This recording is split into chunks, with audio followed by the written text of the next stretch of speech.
Olá, obrigado por acompanhar mais um Ideias e Debates. Vamos falar de eleição? Eu sei, a eleição já passou, a gente está gravando esse programa em 2020, no mês de dezembro, você já votou. E você lembra pelo menos em qual vereador você votou? Muita gente já não se lembra mais. Você se lembra pelo menos se foi em um homem ou uma mulher? Eu estou falando isso porque, olha, a candidatura feminina está em alta agora, pelo menos as legislações que foram alteradas, e a gente quer saber qual foi o resultado nesta última eleição. O programa hoje, além de falar da mulher no poder, vai falar também sobre o impacto da reforma eleitoral. Vocês devem ter acompanhado. E também como está sendo a transição de governo, porque estes eleitos, né, muitos foram reeleitos, mas quem foi eleito precisa pegar o poder de quem está no poder. A gente vai entender como é que funciona. Eu vou conversar com a Gabriela Araújo, ela já está com a gente, ela é co-coordenadora do Observatório de Candidaturas Femininas da OAB São Paulo. Seja bem-vinda, Gabriela. Obrigada. Também com a gente a Maíra Recchia. A Maíra é secretária-geral da Comissão de Direito Eleitoral da OAB São Paulo. Tudo bem, Maíra? Tudo bem, obrigada, Jeremias, pelo convite. É uma alegria estar aqui com vocês hoje. Eu brincava, ambas são advogadas, militam na área eleitoral. Eu brincava antes do programa que vocês trabalham de 4 em 4 anos ou de 2 em 2 anos, mas acho que não é assim não, né, Gabriela? Me conta. Você é coordenadora do observatório e tal, quero entender bem. Vamos lá. A Maíra também, né? Nós somos uma coordenadoria conjunta e a Maíra também é secretária-geral da Comissão de Direito Eleitoral, o observatório faz parte dessa comissão. Então, além do trabalho nas eleições, a gente também tem esse ativismo, né, em defesa da inclusão das mulheres na política, da participação feminina no parlamento. E o observatório tem essa função de auxiliar os órgãos responsáveis no encaminhamento de denúncias com relação a fraudes às cotas de gênero, né, a violência de gênero contra as mulheres. Então, a gente também tem essa função de coletar dados, fazer pesquisa e tentar resolver esse sistema, né? Muito legal. Maíra, você que acompanha, quais foram as últimas mudanças em relação à legislação, legislativas, em relação à mulher, à candidatura feminina, nos últimos anos, vamos dizer, nos últimos 10 anos, por exemplo? Nos últimos 10 anos foi quando, de fato, a gente começou a ter uma legislação que tentava tentar inserir as mulheres na vida política, né? Até 2009, a gente tinha uma legislação que garantia as cotas, mas não obrigava o registro dessas candidaturas. Em 2009, isso muda, né? E aí os partidos que querem registrar seus candidatos e candidatas para as eleições proporcionais são aquelas nas assembleias legislativas dos estados, na Câmara dos Deputados, nas câmaras municipais, tem que reservar ali 30% pelo menos para um determinado gênero que a gente sabe que acaba sendo ocupado pelas mulheres. Isso vem em 2009, a única garantia era do registro dessas candidaturas. Isso só se altera em 2018, quando, em duas decisões judiciais importantíssimas, uma pelo Tribunal Superior Eleitoral e outra pelo Supremo Tribunal Federal, esse mesmo percentual de candidaturas tinha que ser respeitado na divisão dos fundos públicos para as campanhas e também na aparição da propaganda eleitoral gratuita. E essa foi a primeira eleição municipal que a gente teve aí todos esses pilares garantidos, né? Então, até é tão importante que nós ainda tenhamos esses mecanismos de inserção, porque foi quando a gente começou, de fato, a crescer no número de mulheres eleitas, que é bem pouco ainda, é verdade, mas a gente vem avançando nesse sentido por conta dessas alterações. Então, assim, para ficar claro, o que havia você tem um partido e você tinha um percentual de mulheres que tinham que ser candidatas. Vai ter 30 candidatos, X% tem que ser de mulher. Existiu depois a questão de realmente eleitos? Tem uma cota de eleitos ou só de candidatos de mulheres? Só de candidatura. Basicamente, depois a doutora Gabriela pode até explicar, contribuir aí também, mas só de candidaturas. O que a gente tem hoje é uma reserva de candidaturas que é no mínimo de 30%. Também é muito importante fixar esse percentual para que as pessoas saibam que isso é o mínimo, não é o máximo de candidaturas para cada gênero. É que a subrepresentatividade é tamanha que precisou se colocar um mínimo aí para que as mulheres conseguissem ser candidatas. Então, hoje, partido, a gente não tem mais a figura das coligações para essas eleições proporcionais. Então, os partidos nas câmaras municipais, eles podem, regra geral, registrar até 150% das vagas da Câmara. Então, desse percentual, desse número que eles lançarem, na realidade, eles têm que reservar 30% para um determinado gênero, que acaba sendo as mulheres que entram nessa concorrência, né? E a gente não tem no Brasil a figura da reserva de cadeiras, que seria o ideal, mas a gente não tem. Legal. Gabriela, quando ela fala de reserva de gênero, quer dizer o quê? Pode ser mulher ou... Me explica. A reserva de gênero, assim, pode ser que algum dia a gente chegue num nível em que vai ter menos homem candidato do que mulher, porque fala-se para reserva de gênero, reserva de candidatura, tem que ser no mínimo 30% e no máximo 70% de cada gênero.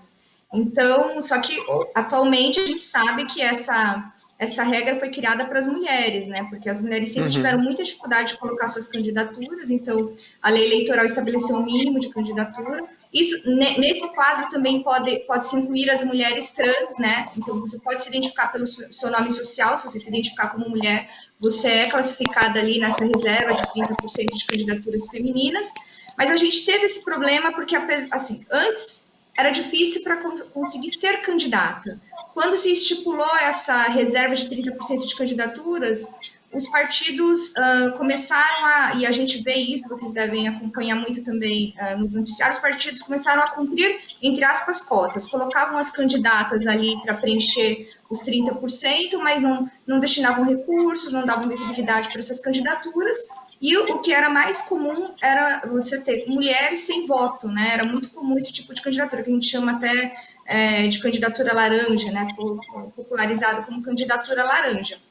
Então, com essa modificação de 2018, que veio por decisão jurisprudencial, os partidos passaram a ser obrigados, pelo menos recursos públicos, a destinarem o mesmo percentual de candidaturas. Então, se eles apresentarem 30% de mulheres candidatas, tem que ter 30% para as candidaturas femininas. Se for 40% de mulheres candidatas, 40% para as candidaturas de recursos, fundos para as candidaturas femininas. E agora, nas eleições municipais deste ano, de 2020, ainda teve mais um incremento com relação às cotas raciais. Então, quer dizer, esses recursos, né, tanto de recurso financeiro como de visibilidade, também tem que ser destinados às candidaturas de pessoas negras, tanto homens como mulheres. Mas aí não tem um percentual, é o percentual de acordo com a candidatura apresentada, porque, infelizmente, na nossa legislação, ainda não existe reserva de candidaturas para pessoas negras também. Agora, Maíra, o que você percebeu nessa última eleição? Não sei se vocês têm algum número, né? Eu vi matéria, por exemplo, que na Câmara Municipal de São Paulo, né, teve aí uma representatividade, né, em relação a transexuais, enfim. Eu acho que esse ano a gente conseguiu avançar um pouco. Estamos longe do ideal, mas com essas novas ferramentas aí, tanto de visibilidade quanto de financiamento, nós tivemos candidaturas femininas, de modo geral, mais competitivas, né? Então, muito embora os índices ainda sejam muito pequenos, a gente saiu de um percentual médio aí de câmaras municipais de 13% de mulheres nas câmaras municipais, saltamos para 16%. Então, teve um aumento, mas um aumento ainda muito pouco expressivo. Os partidos ainda não estão lançando candidaturas femininas competitivas de maneira adequada, muito embora tenha aumentado esse índice. O número de candidaturas fictícias, de candidatura laranja, por outro lado, aquela clássica, que eram umas candidatas sem voto, como a doutora Gabriela trouxe, que era a fraude clássica, né, de ter várias candidatas aí só para cumprir a cota de candidatura. O que acontece é o seguinte, Jeremias, os partidos que não cumprem esse 30% não têm suas chapas deferidas pela Justiça Eleitoral, ou seja, não têm suas chapas aprovadas. Então, na ausência desse percentual, ao invés de tirar homens, eles colocavam mulheres ali só para compor essa cota e ter a sua chapa aprovada. E tinha muitas mulheres que nem elas votavam nelas próprias. Nas últimas eleições de 2016, esse número girou em torno de 15 mil mulheres que não tiveram voto. Para essas eleições, isso caiu para 4 mil. 4 mil mulheres ainda não votaram nelas próprias. Foi uma diminuição também substancial. Então, eu vejo um aumento do crescimento de eleitas, mas também uma sofisticação dessas candidaturas fictícias, dessas candidaturas laranja, e nós tivemos muitas mulheres que foram convidadas a integrar as chapas partidárias, entretanto foram abandonadas na corrida eleitoral. foi prometido a elas visibilidade, financiamento, e elas não tiveram esse tipo de suporte partidário. Então, acho que vem acontecendo aí. É muito difícil, porque a gente tem uma perspectiva, uma expectativa que a questão vá avançar. Por outro lado, os dirigentes partidários ainda têm uma resistência de incluir essas mulheres nessa corrida eleitoral e acabam aí sofisticando essa questão das candidaturas fictícias, das candidaturas laranja, quase que iludindo essas candidatas agora para elas comporem a chapa e depois acabam as abandonando por completo. Penso que, só para finalizar, essa questão dos recursos serem divididos agora também para as candidaturas femininas, a questão da visibilidade, mas especialmente a questão da ausência das coligações para essas eleições proporcionais, que também foi o primeiro ano que isso aconteceu nas câmaras municipais, nas eleições municipais, contribuiu para a maior inserção de mulheres. Mas, repito, ainda é muito pouco dentro do cenário brasileiro. Agora, se os partidos eles têm que fazer uma forçação para conseguir mulheres, para cumprir a cota, é sinal que existem poucas mulheres que querem se candidatar, Gabriela e Maíra? Não, pelo contrário. Eu acho até importante falar que, assim, primeiro, né, com relação ao eleitorado, 52,5% do eleitorado brasileiro apto a votar já é composto por mulheres. Eu não vi os últimos percentuais que eu verifiquei, tem mais de 42% das filiadas aos partidos políticos são mulheres. Então, muitas mulheres querem participar, mas a primeira barreira que elas encontram é dentro das deliberações internas do partido, porque a gente, assim, é lógico que há exceções, mas a gente vê como os partidos se organizam, existe pouca democracia intrapartidária, então existem poucos espaços de deliberação em que as decisões são abertas para os filiados, para os militantes, né? A gente vê pouca diversidade na composição das chapas internas dos partidos, dos diretórios, e isso eu acho que também pode mudar, porque aí, gente, de novo, né, decisão jurisprudencial. Este ano nós tivemos também uma grande conquista, uma consulta do TSE que foi respondida neste ano, já era uma consulta antiga, e o TSE entendeu que os partidos deverão, né, a partir de agora, reservar, né, no mesmo percentual das candidaturas femininas, pelo menos 30% dos cargos de liderança nas composições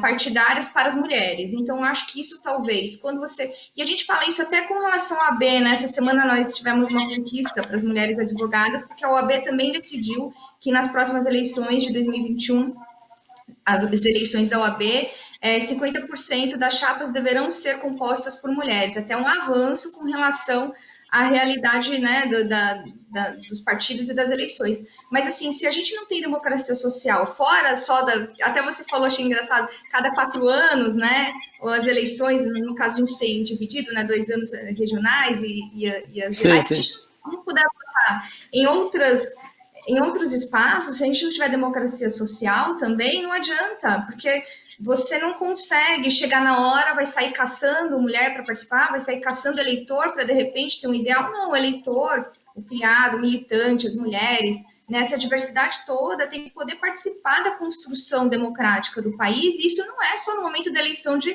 eleger um representante XPTO, é no momento de entender como vai construir o partido, as diretivas do partido, no caso da OAB, das instituições do Poder Judiciário, né, das empresas, você precisa ter mais espaço de deliberação e construção participativa das decisões. Eu queria que vocês falassem um pouco lá do início dessa legislação, que a Maíra falou em 2009, depois em 2018, né? Então lá se vão 2009, como diz meu pai, faz a conta, né? 11 anos do começo, enfim.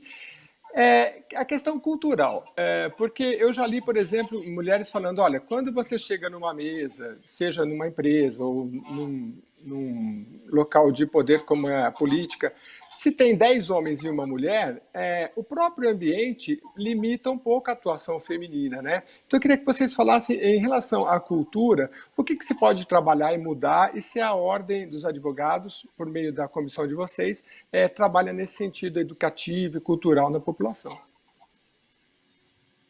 Posso falar? Pois não, Maíra. Quer falar primeiro? Sim, claro. Não sei, ele não falou quem... Pode começar. Fica à vontade. A questão, eu acho, Jeremias, que na realidade é a questão cultural, social ainda, que nós vivemos um país culturalmente machista, em que os homens estão habituados ao espaço público e as mulheres sempre ficaram ali alijadas ao espaço privado. né? E quando a gente tem, de fato, e é muito comum no Brasil, é maioria, inclusive, a gente tem espaços de poder político dominados por homens. E o que as mulheres passam, e que a gente vem, tanto eu e a doutora Gabriela, discutindo muito, é com relação à violência política de gênero. As mulheres, invariavelmente, que vão se aventurar na vida pública, elas acabam sofrendo esse tipo de violência em algum momento da sua trajetória. E é bem isso, como a doutora Gabriela trouxe, dentro dos partidos políticos, pela ausência de democracia intrapartidária, quando elas querem sair candidatas e concorrer de fato, eles também não querem que as mulheres sejam competitivas, que vai tirar lugar de um outro candidato homem eleito, e quando elas são eleitas, propriamente ditas, porque elas são silenciadas, elas são sexualizadas, elas são interrompidas inúmeras vezes, não ocupam espaços importantes, mesmo eleitas, elas não ocupam espaços importantes dentro de comissões temáticas importantes, nas diretorias, nas mesas diretoras das suas casas legislativas. Podem ver, é raríssimo encontrar uma mulher. E acho que é nesse sentido que a OAB, inclusive, vem se debruçado sobre o tema. Tanto que, quando lançou o observatório, era justamente para analisar essas eleições municipais no recorte de gênero, que é como que as mulheres são a maior parte da população e ainda não estão representadas nos espaços de poder político do país.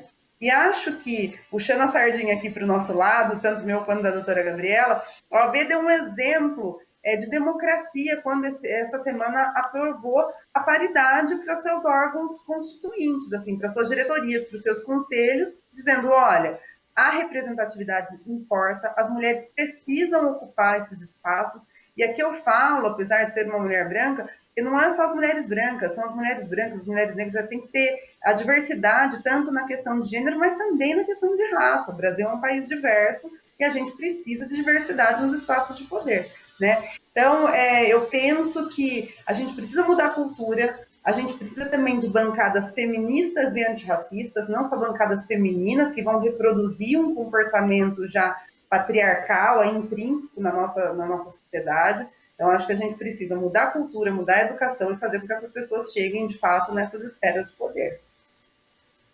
Agora, Gabriela, a gente vê também, nessas últimas eleições, eu vi uma reportagem dizendo, olha, muitos negros ou indígenas ou pessoas da LGBTQIA+, acabam não votando naqueles que defendem essa causa e votam em outros, né? A pessoa não é obrigada a votar em quem defende somente a causa. A que você atribui esse fenômeno? Você acha que, por exemplo, uma mulher não vota numa mulher porque ela não se sente, ela prefere votar num homem branco e naquele que é o padrão? Ou eu queria entender um pouquinho, principalmente em relação ao gênero, sobre isso. Olha, assim, é uma coisa que a gente também para muito para pensar, né? Porque, como assim, eu vou até talvez ser um pouco repetitiva com relação ao que a Maíra já falou, mas a gente tem uma história, e não é só o Brasil, né? É uma questão, acho que mundial.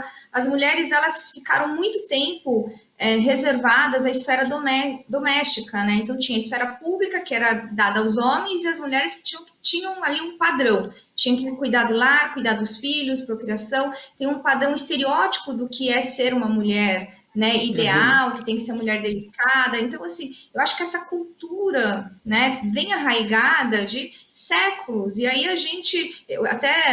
o movimento feminista que começou a conquistar direitos políticos, a lutar pelos direitos, vem aí do século XIX, né? Então, assim, a gente no Brasil começou a votar em 1932, então é uma questão cultural, a gente transporta para o ambiente da política os preconceitos, né, os estereótipos que a gente carrega na cultura brasileira, no dia a dia isso está mudando, a gente vê que a juventude, né, eu também dou aula, sou professora, eu vejo a diferença dos anos para cá, como os jovens já vêm, assim, já entram na faculdade mais conscientes, né, mais aversos a qualquer tipo de preconceito, de estereótipo, mas isso é um trabalho muito de formiguinha que só vai ser resolvido com cotas afirmativas. Então, não adianta você pressupor que todas as mulheres vão votar em mulheres, porque senão, se fosse isso, a gente ia ter mais de 50% do parlamento composto por mulheres, e não é a realidade, né? Ou que as pessoas LGBTQIA+, vão votar só nessas pessoas, até porque elas podem se sentir, elas têm o direito de se sentir representadas por outros, né?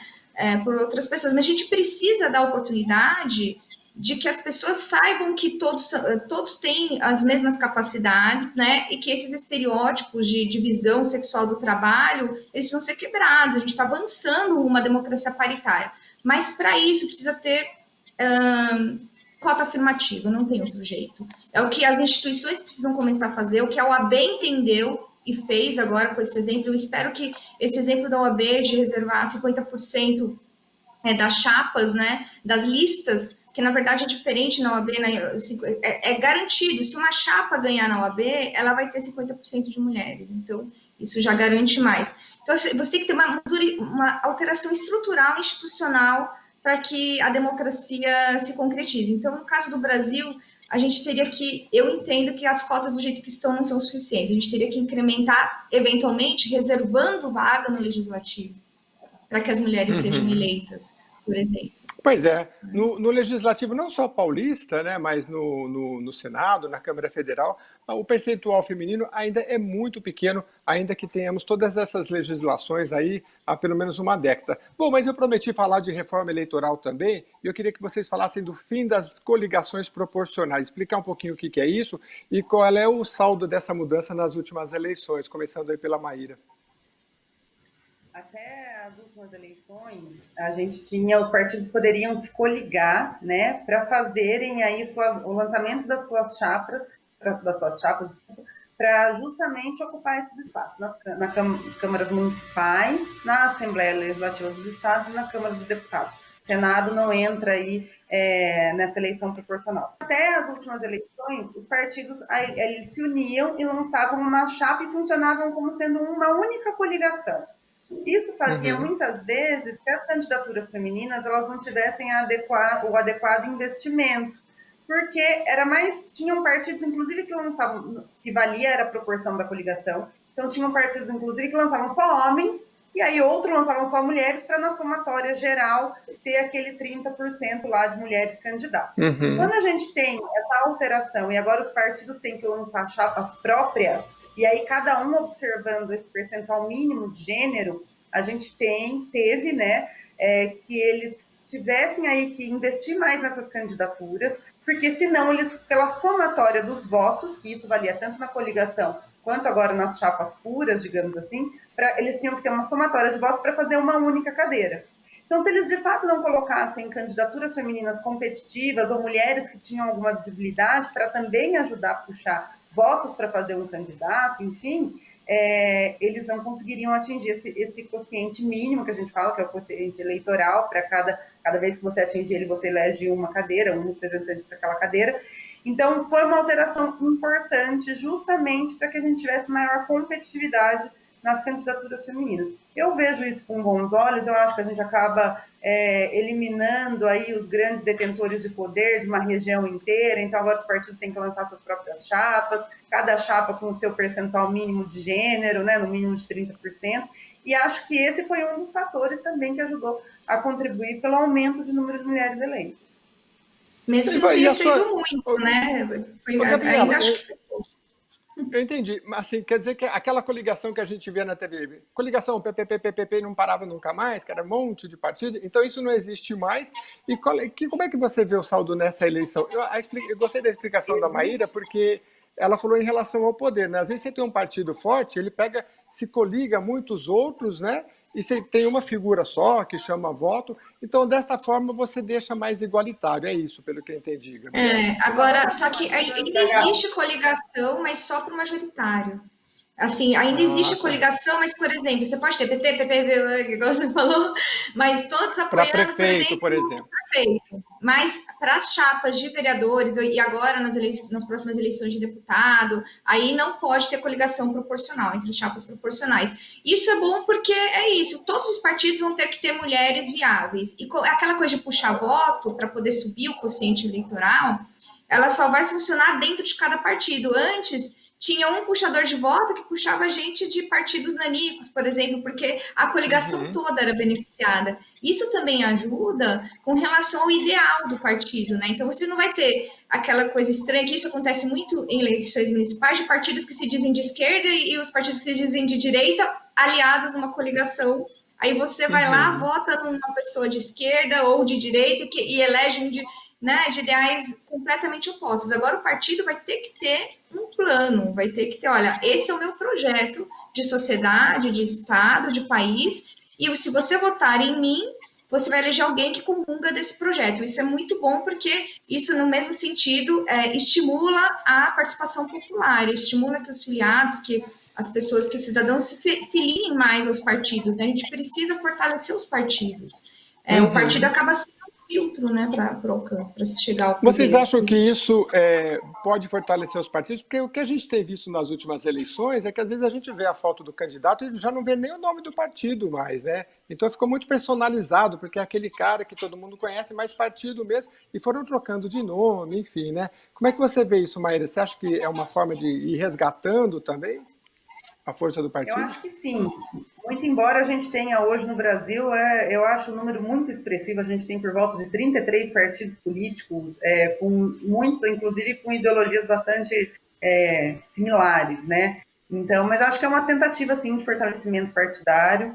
Eu só estava tentando fazer o adendo antes que, sim, de fato, eu estava tratando das eleições proporcionais, nas majoritárias ainda permanece a questão da coligação, então os partidos coligam para eleger na majoritária, então nas prefeituras, no governo dos estados e na presidência da República, mas é uma tentativa, sim, de talvez fortalecer o partido político, de modo que é o que a doutora Gabriela disse, assim, a difusão do seu ideal, fortalecimento da sua chapa como um todo, né, para que aí possa tentar aí fazer os seus eleitos. Uhum. Deixa eu entender então a questão da coligação. Prefeito, eu sou do partido X, eu posso me coligar a 3, 4. Se eu sou vereador, aí eu não posso, mas qual é a diferença? Porque o vereador, antigamente, ele se coligava também com outros partidos para poder se eleger, Sim. era assim?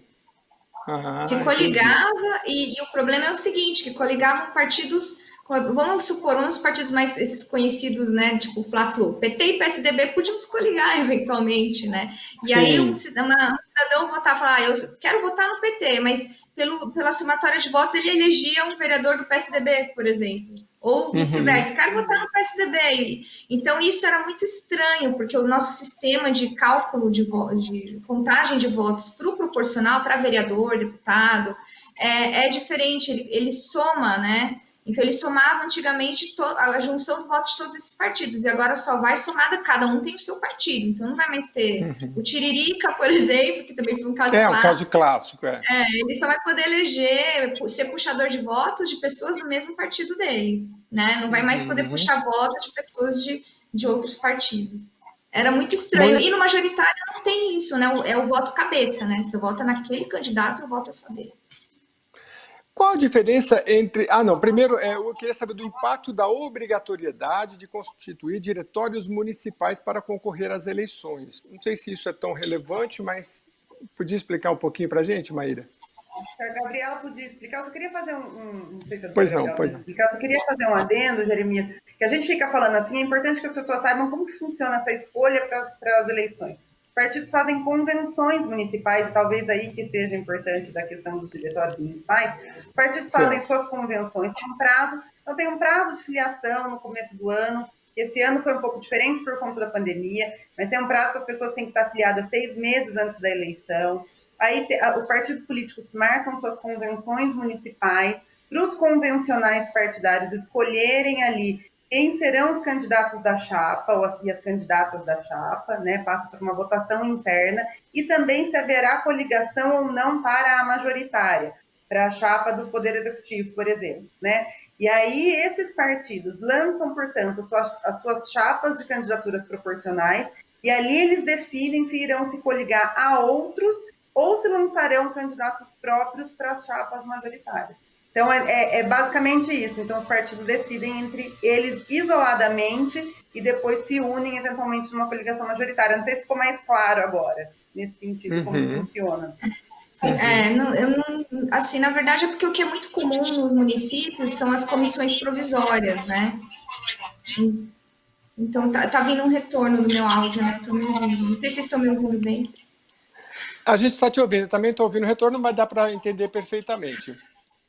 Então é isso. Então acho que é a questão de você estruturar melhor os partidos. Uma coisa muito importante é você que assim, a gente defende muito, acho que a doutora Maíra comunga do mesmo ideal, que é fortalecer os partidos. A gente tem visto uma aversão aos partidos políticos, uma aversão à política, muita gente defendendo candidatura avulsa, e isso vai ao oposto do que é o ideal, que assim, o partido político deveria ser o mais próximo, especialmente os diretórios municipais, ser o mais próximo possível do que seriam os antigos conselhos participativos, né, conselhos municipais, distritais.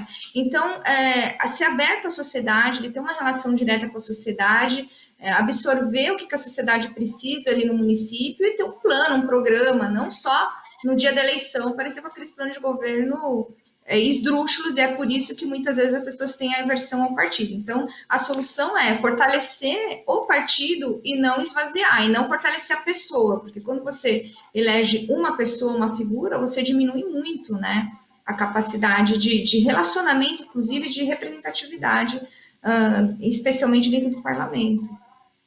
Agora, Maíra, você acha que essa aversão, não só à política, mas assim aos partidos, seria porque nós temos muitos partidos também, mas já temos caminhado na legislação para dar uma reduzida, para dar uma melhorada. Mas você acha que a gente pode caminhar para reduzir ainda mais o número de partidos no Brasil?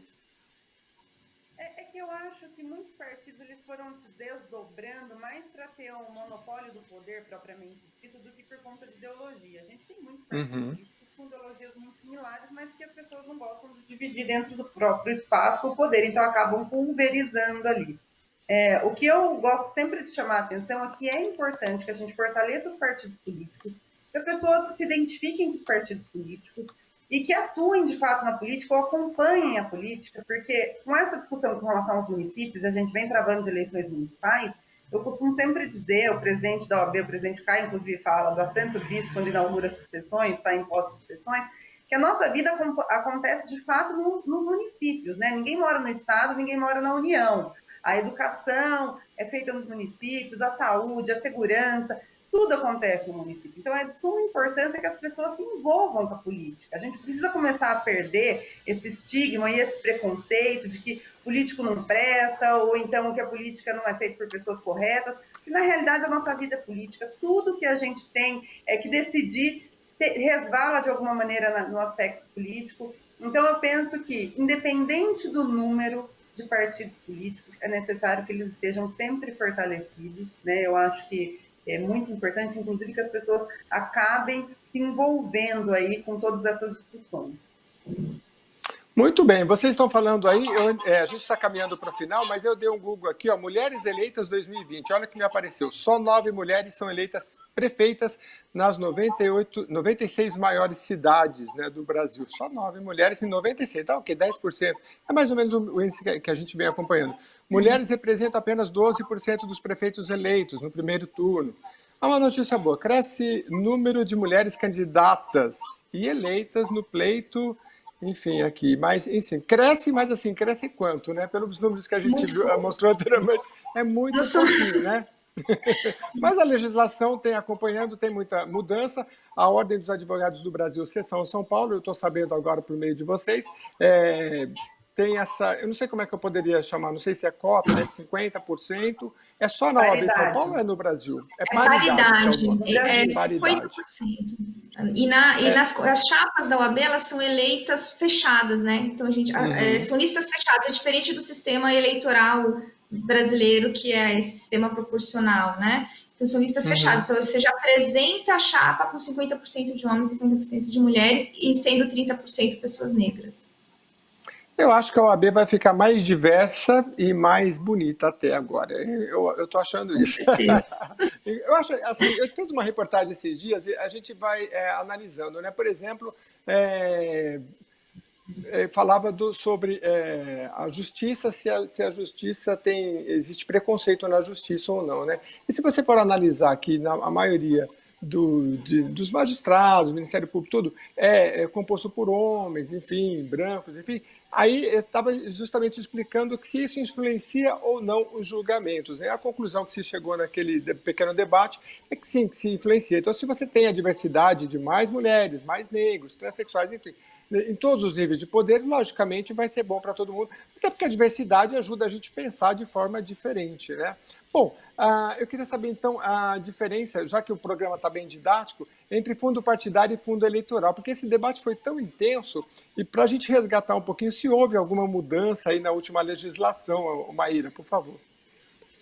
Eu vou passar essa para a doutora Gabriela, que ela é Para a especialista no Gabriela, tema. Eu vou... universitária. Ela é Vamos lá, professora Gabriela. disso, enfim. Não, então, na verdade, o fundo eleitoral ele foi também uma conquista, né? Porque o fundo partidário já existe, o fundo partidário é um fundo que os partidos recebem ordinariamente, inclusive uma das alterações em uma das reformas políticas recentes que a gente teve é que os partidos não vão ser todos os partidos que vão receber o fundo partidário, como era antigamente, por isso que tinha aqueles partidos naníveis, que a gente chamava de partido de aluguel. Porque agora eles vão ter que ter um mínimo de representação na Câmara dos Deputados para poder receber o fundo partidário. Já o fundo eleitoral, que a gente chama de Fundo Especial de Financiamento de Campanha, ele é o FEFEC, né, a gente chama de FEFEC, ele é distribuído para os partidos somente no ano de eleição. Então, ele deve ser usado especificamente para eleição. Ele foi um fundo criado para suprir a ausência de doações de pessoas jurídicas, porque o que se percebeu, por exemplo, nas eleições de 2016, que foram as primeiras em que as doações de pessoas jurídicas não eram mais possíveis, é que houve um desequilíbrio, um desarranjo aí nas candidaturas. Por quê? Porque a gente tem tem alguns partidos que dispensam fundo partidário, dispensam fundo eleitoral, só que a lógica deles são partidos que conseguem suprir ali as suas despesas, porque geralmente os candidatos já têm muitos recursos, né? São candidatos com recursos, e os eleitores, os filiados, os militantes, são pessoas com uma capacidade econômica financeira razoável, mas os partidos que trabalham mais com as bases, né? E a gente ainda não tem essa cultura de doação de pessoa física, eles ficaram ficou desequilibrado o pleito, né? Alguns partidos com muito recurso e outros com pouco. Então, esse fundo especial ele é distribuído de forma a equilibrar a ausência de doação de pessoas jurídicas, para suprir também a nossa ausência de cultura política no sentido de, como pessoa física, e é diferente dos Estados Unidos, que tem lá a turma dos democratas e republicanos que contribui demais com os partidos, nós, brasileiros, ainda não temos essa cultura de financiar os nossos próprios partidos. Então, a gente precisa demais do fundo eleitoral. A gente está indo para o final. Isso que você falou é muito interessante. A gente viu lá o caso do Obama, né, que conseguiu ir para as redes sociais e conseguiu levantar fundos, né? Nós tivemos nessa última eleição muitos candidatos que fizeram dessa questão até inclusive um pouquinho da sua plataforma. Falaram, olha, eu não uso dinheiro, se você é público, se você quiser, você me doa, está aqui, né? Então, alguns até se utilizaram desses recursos. Bom, a gente chegou ao final, tem mais só um minutinho para cada uma aí, mas eu queria... Você sabe que advogado, quando a gente passa a palavra para ele, e ele fala que vai terminar em 3 linhas, a gente sabe que a linha filosófica, a linha jurídica, a linha histórica, então já vou terminando. Mas eu queria que vocês dessem um recado também para os estudantes de direito que querem seguir essa área aí, direito eleitoral, né? Eu brinquei que vocês trabalham só a cada 2, 4 anos, mas quando eu li a lei de direito eleitoral, alguma coisa, eu vi assim, poxa, tem várias questões aqui que só os partidos que querem entrar contra o outro ali para ver se o outro partido seguiu direitinho as regras, porque um fiscaliza o outro, né? Mas existe uma outra área aí, para quem se interessa por essa área, para desenvolver, Maíra? Diga para a gente. Bom, eu gostaria muito de trabalhar só a cada 4 anos, viu? Na verdade, a gente começa, vou explicar aí mais ou menos como que funciona, porque existe essa lenda, mas ela não é real. A gente começa desde a preparação antes da eleição, então justamente com prazo de filiação. Tem quem quer sair candidato e às vezes ocupa algum cargo que é tido como necessário para se desincompatibilizar, essas pessoas precisam se afastar desses cargos também 6 meses antes da eleição. Depois, no período aí da pré-campanha, a gente viveu um período de pré-campanha intenso, principalmente agora por conta da pandemia, muito digital, virtual, pois as convenções, as eleições propriamente dita, com todo tipo de ação que vocês puderem imaginar, pedido de resposta, impugnação de registro de candidatura, propaganda eleitoral equivocada, e aí depois vão as prestações de contas, a gente também tem ferramentas para impugnar qualquer tipo de diplomação, então recurso contra expedição de diploma, ação de impugnação de mandato eletivo, ação de investigação judicial eleitoral. A gente acompanha as prestações de contas e muitas vezes, para os nossos clientes eleitos, a gente ainda presta uma assessoria ou parlamentar ou para o próprio chefe do executivo. Então, assim, é trabalho, e ali dali 2 anos já vem uma outra eleição. É um campo do direito muito promissor, a gente tem poucos profissionais dessa área, a nossa comissão aqui, ela envolve aí um número substancial, mas principalmente no interior são poucos profissionais que atuam, se especializam nessa área. E aí tem também as defesas, né, dos eleitos em ação civil pública, inquérito civil, então uma área vasta. Que legal, que precisamos, legal. principalmente de mais mulheres. Sim. A presidente é uma presidente ou é um presidente da comissão, ô Gabriela? É o Hélio, é um presidente, doutor Hélio Silveira. Por enquanto, porque o ano que vem já vai ser eleições paritárias, aí a gente já não vai saber se vai ser um homem ou se é uma mulher. Verdade. Mas boa sorte para o Hélio e agradecimento a ele aí por ter concedido aí esse espaço para a gente, viu? Bom, a gente chegou ao fim, eu queria só, Gabriela, ter mais um minutinho, se você quiser falar um pouquinho mais da comissão, assim, quem é que procura a comissão, qual é o caminho, né? E, por favor. A gente, assim, a gente tem a comissão que, na verdade, a comissão que é presidida pelo doutor Hélio, ela é mais formada por advogados eleitoralistas, então vocês podem nos procurar pelos canais oficiais da OAB, mas o Observatório de Candidaturas Femininas, que fica dentro dessa comissão, e aí eu e a Maíra, com outras colegas, coordenamos, ele está aberto, tem um e-mail, eu não sei se a Maíra tem de cabeça o e-mail, porque eu sou péssima de memória, mas nós temos um e-mail institucional e temos as redes também. Maíra, você lembra o e-mail? denúncias.candidatas@obsp.org.br. Tá então, ótimo. prestem atenção. Tá ótimo. Estou aqui na página, é só colocar no Google OAB São Paulo, Comissão de Direito Eleitoral da OAB São Paulo. Tem tudo aqui, o número, tudo direitinho. Presidente Hélio Freitas de Carvalho da Silveira. E, enfim. Bom, eu queria agradecer muito a vocês e já deixar o convite para a gente falar. Eu quero fazer um programa só para falar de parlamentarismo, aí vocês trazem outros convidados e a gente vai falar sobre esse tema que é muito legal e muitos outros. Muito obrigado pela participação de vocês. Maíra, muito obrigado mais uma vez. Obrigada, querido. Obrigada, foi um prazer estar aqui com vocês hoje. E Gabriela também, procura elas lá na comissão e dá serviço para elas, porque elas precisam, viu, gente? Obrigada, Tem viu? mais Foi eleição uma delícia, pela frente. Queria ter ficado mais. Estava tão gostoso o nosso papo. Vamos fazer outros, né? E deixar a pergunta aqui no ar. Você sabe quem você votou para vereador? Tem muita gente que já esqueceu, né? Mas a gente está aqui para te lembrar sempre. Bom, você que acompanhou a gente até aqui, muito obrigado. Ideias e Debates fica por aqui, sempre trazendo os temas que você quer. Então, manda para a gente e acompanha a gente aí nas redes sociais. Muito obrigado, até a próxima edição.